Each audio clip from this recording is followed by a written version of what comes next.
مسلم صحيح جيني تعدي أن عبد الله بن عمرو حديث فيامر صلى الله عليه وسلم إلى الآل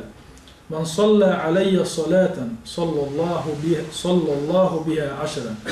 شينا تصو الصلوات دلنا ميل ولا الله وشين صلوات دلنا والجنا إتو صلوات دلردو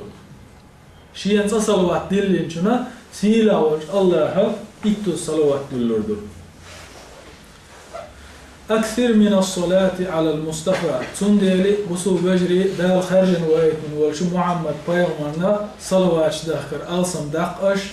تنحقش دشن وين إحدلش وين إدوجنا دولش ويتن دقة صلوات دخر هون يالش أحزاب سورة جح شوز أي يلغي توش آية جح دال بوغ إن الله وملائكته يصلون على النبي بقل الله سن ملائكش بيامر صلوات دلشدشن يا أيها الذين آمنوا هاي ديل تعوين دول نخ صلوا عليه بس بيامر صلوات دليلش وسلموا تسليما مرشو يغيلش سن أحمد ديتين دول شو تان حديث يعدو بيامر صلى الله عليه وسلم إل أصحابي حديث وين حديث لرك أوس بن أوسي كانت أوسو سؤال له إن من أفضل أيامكم يوم الجمعة شو دين وشخ أقري دزخ دولده إيرسكن ديدوشن فأكثروا علي من الصلاة فيه بس إيرسكن دينا شين صلوات دوخ كيلش ألس مو دوخ كيلش شين صلوات بس إيرسكن دينا فإن صلاتكم معروضة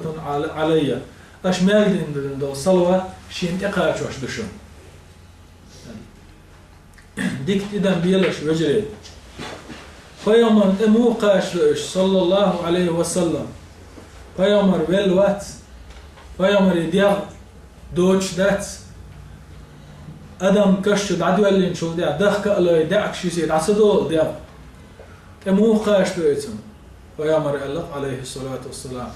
إن الله حرم على الأرض أن تأكل أجساد الأنبياء الله حارم دينا لحتن فيامر شداغ مش دعر